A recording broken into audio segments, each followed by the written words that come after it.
नमस्कार दोस्तों, आज की इस एजुकेशनल वीडियो प्रेजेंटेशन में मैं आपका बहुत बहुत स्वागत करता हूं। तो चलिए बिना देर किए शुरू कर देते हैं आज का हमारा एक्सरसाइज।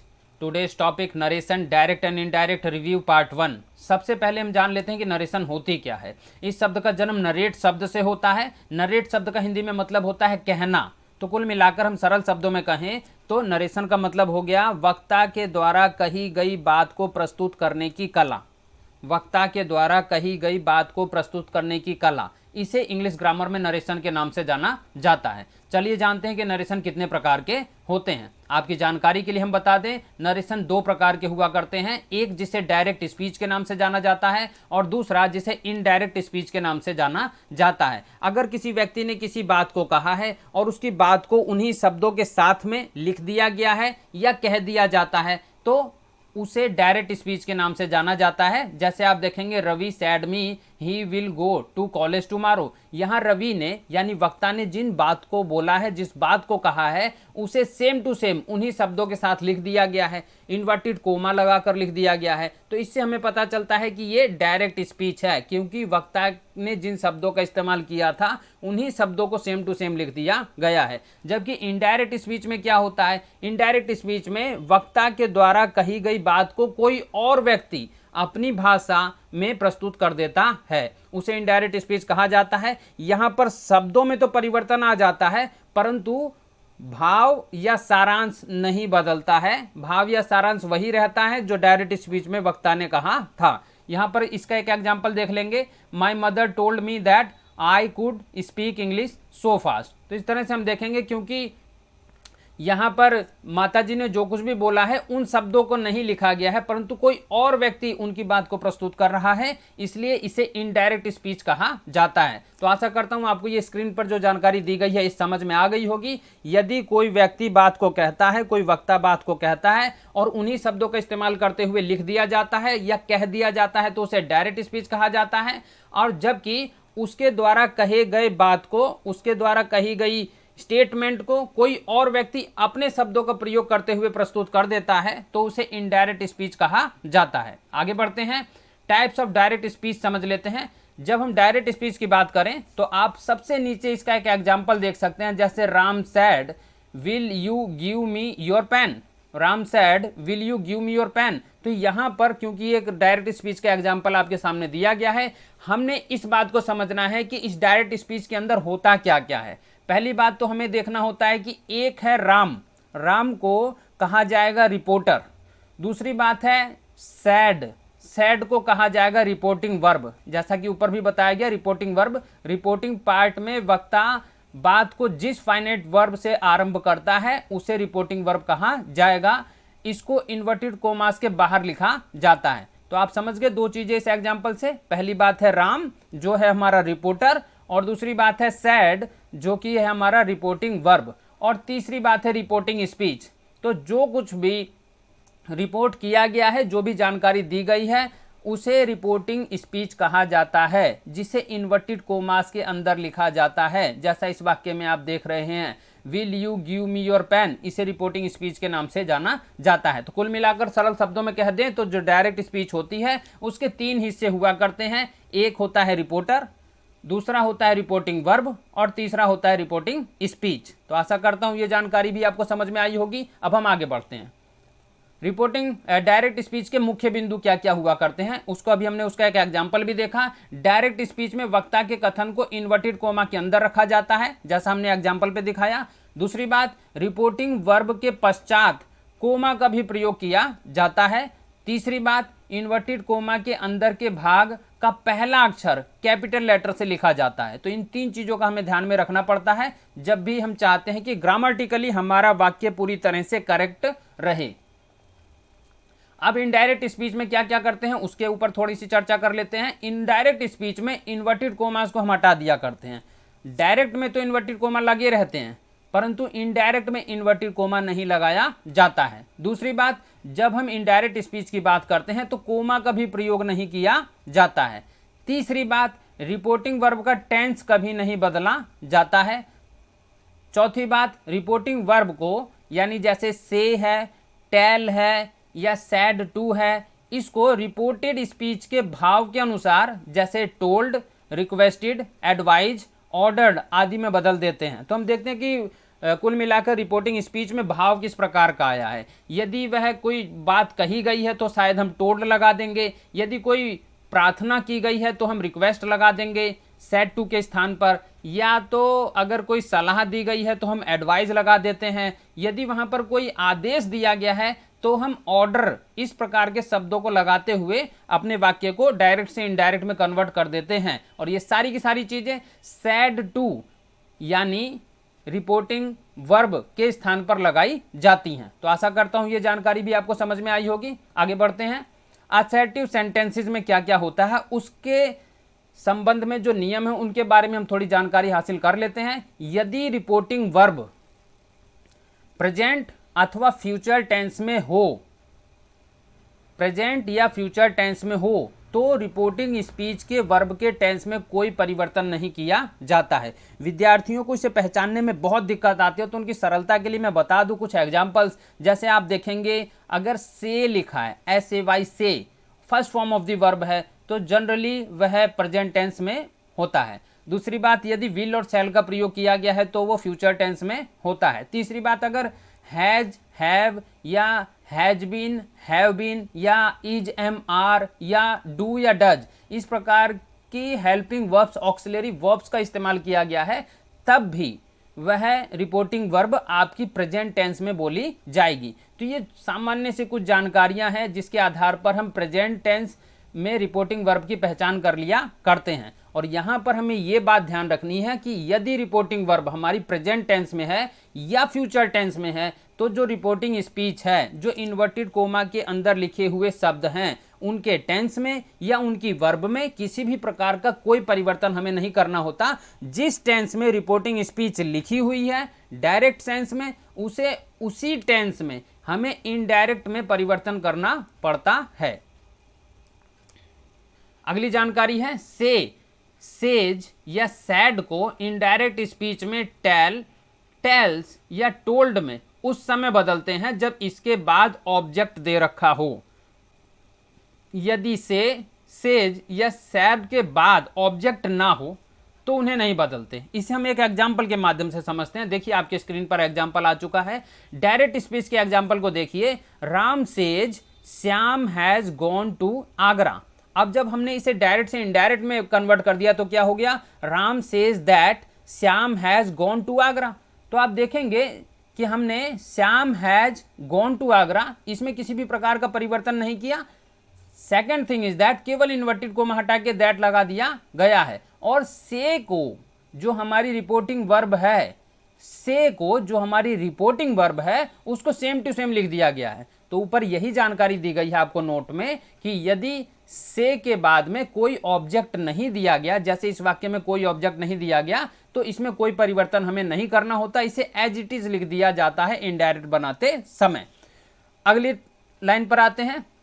Radha will say. अब देखिए विल से जैसा हमने बोला ये first form of the verb लगी हुई है तो फिर इसका मतलब है कि प्रेजेंट टेंस है। ये विल लगा हुआ है तो इसका मतलब है कि फ्यूचर टेंस है। और हमने अभी आपको यही जानकारियां दी थी कि यदि प्रेजेंट टेंस में या फ्यूचर टेंस में रिपोर्टिंग वर्ब आती है तो आपने रिपोर्टिंग स्पीच के टेंस में किसी प्रकार का कोई परिवर्तन नहीं करना होता है। जिस टेंस में रिपोर्टिंग स्पीच लिखी हुई है उसी टेंस में आपने उसका इनडायरेक्ट भी बना देना होता है। ये सरल सी जानकारी और मैंने रिव्यू करा दी। बाकी इस पेज पर, इस स्क्रीन पर जो जानकारियां चल रही हैं उसके बारे में हम आ जाते हैं। Radha will say. आप देखेंगे इस वाक्य में भी से के बाद कोई ऑब्जेक्ट नहीं लिखा हुआ, और क्योंकि कोई ऑब्जेक्ट नहीं लिखा हुआ इसीलिए इसका भी इनडायरेक्ट बनाते समय हमने राधा विल से को सेम टू सेम लिख दिया है। राधा विल से के स्थान पर से ही लिखा, इसमें कोई परिवर्तन नहीं किया गया है। केवल आगे इन्वर्टेड कोमा हटा के हमने कंजक्शन दैट लगा दिया है, और रजनी इज वेरी इंटेलिजेंट को रजनी इज वेरी इंटेलिजेंट ही रहने दिया है, उसमें भी कोई परिवर्तन नहीं किया गया है।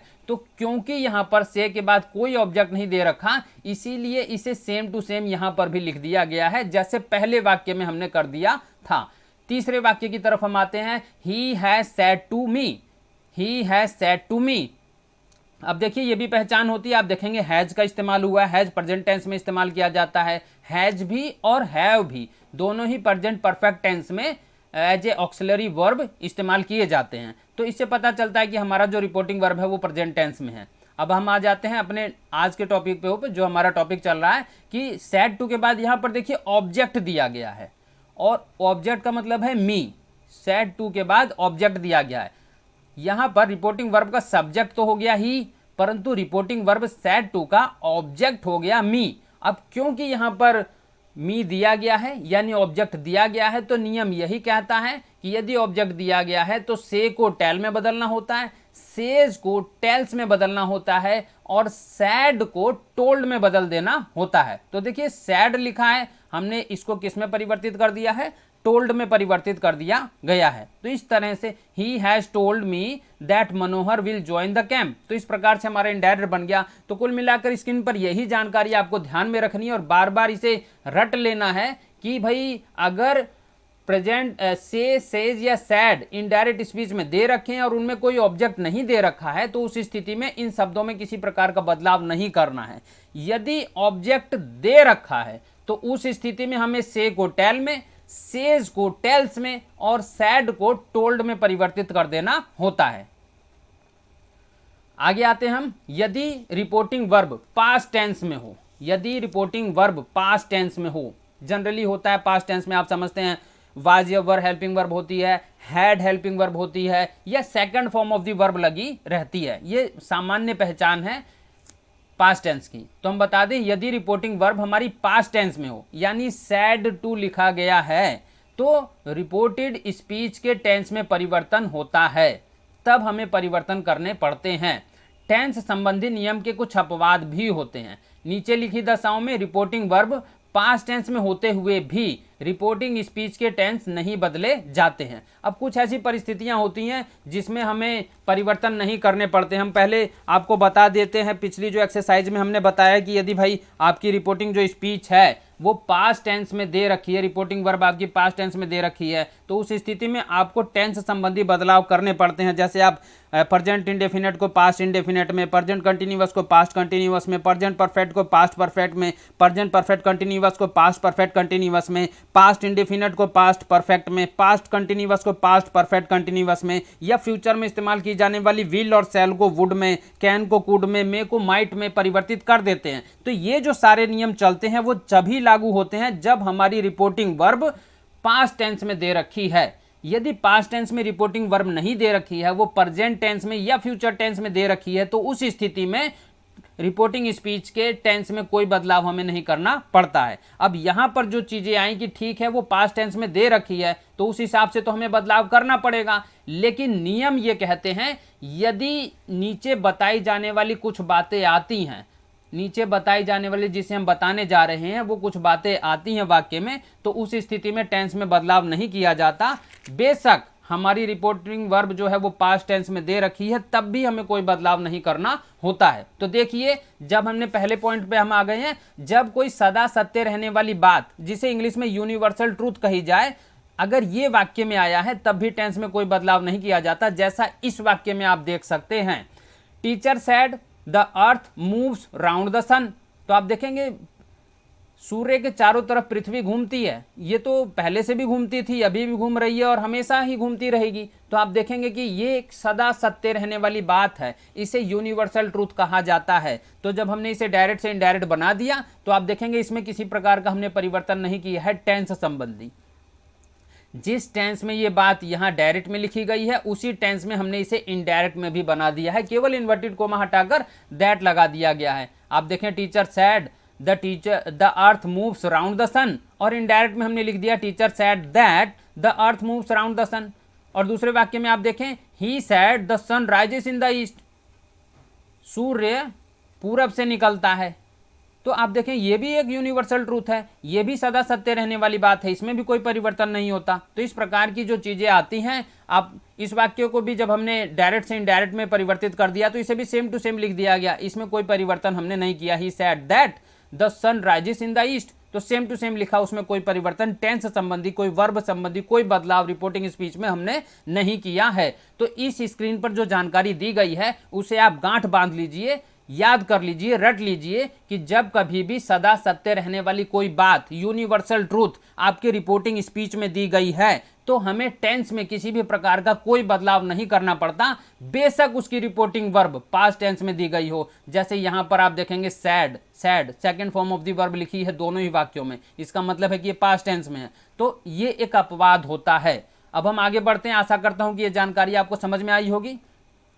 जब कोई आदत संबंधी सत्य हो, जिसे इंग्लिश में हैबिचुअल फैक्ट कहा जाता है, जैसे आप देखेंगे राम सैड टू रवि, राम ने रवि से कहा dogs bark at the strangers, कुत्ते अजनबियों पर भौंकते हैं। तो आप देखेंगे भौंकना क्या होता है, कुत्तों का एक स्वभाव होता है और उनकी एक आदत होती है। भाई कुत्ते बात तो नहीं करते, कुत्ते भौंकते हैं और ये बात आपको भी अच्छी तरह से मालूम है। तो अगर इस प्रकार की कुछ बातें डायरेक्ट स्पीच में कही जाती है जो हमें हैबिचुअल फैक्ट प्रदर्शित करती हैं, यानी एक सत्य प्रदर्शित करती हैं जिससे हमें एक आदत संबंधी चीज का पता चलता है, तो उस स्थिति में भी हमें टेंस संबंधी कोई भी बदलाव रिपोर्टिंग स्पीच में नहीं करना होता है। आप देखें डायरेक्ट स्पीच में लिखा है Ram said to Ravi dogs bark at the stranger, और अब केवल इन्वर्टेड कोमा हटा के हमने दैट लगाया है, और देखिए Ram told Ravi that dogs bark at the stranger. तो इन्वर्टेड कोमा के अंदर जो शब्द लिखे गए थे, जो रिपोर्टिंग स्पीच है, उसमें तो हमने कोई परिवर्तन नहीं किया, और नियम यही कहता है क्योंकि भौंकना कुत्ते का स्वभाव होता है, और जब भी स्वभाव वाले वाक्य आएंगे, हैबिचुअल फैक्ट वाले वाक्य आएंगे, तो हमें रिपोर्टिंग स्पीच के टेंस में कोई बदलाव नहीं करना है। तो आगे बढ़ते हैं, आशा करता हूं ये भी आपको समझ में आया होगा।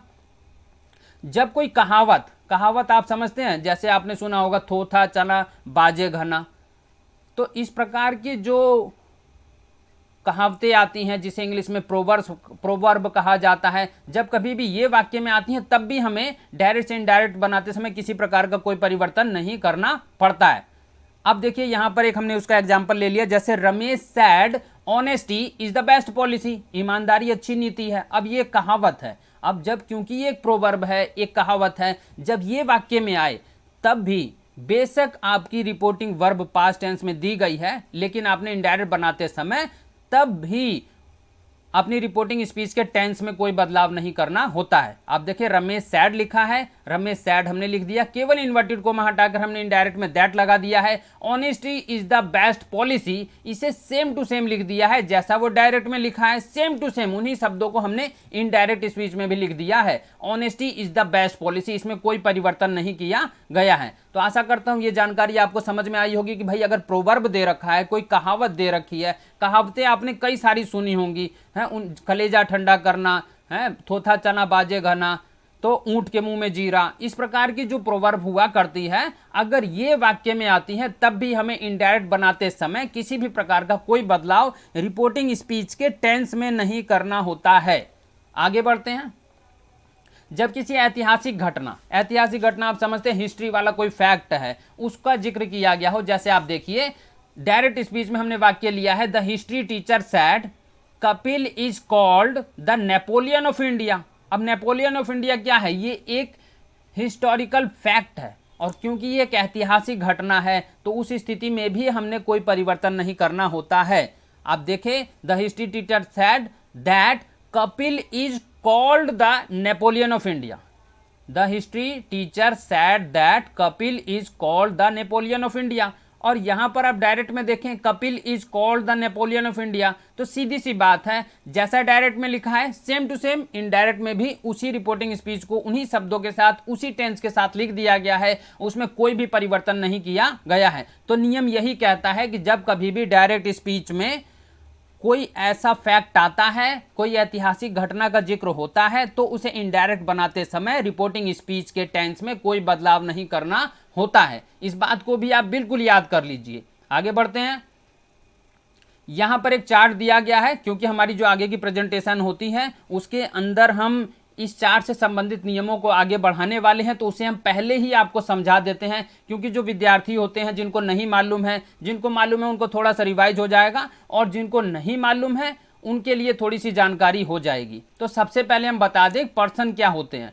तो हम बता दें इंग्लिश ग्रामर के अंतर्गत हम 3 पर्सन्स की चर्चा किया करते हैं, एक जिसे हम फर्स्ट पर्सन कहते हैं, दूसरा जिसे हम सेकंड पर्सन कहते हैं, और तीसरा जिसे हम थर्ड पर्सन बोला करते हैं। तो सबसे पहली बात है फर्स्ट पर्सन क्या है, तो हम बता दें आई और वी इसे फर्स्ट पर्सन बोला जाता है, यू इसे सेकंड पर्सन बोला जाता है, और ही, सी, इट और दे इन्हें थर्ड पर्सन बोला जाता है।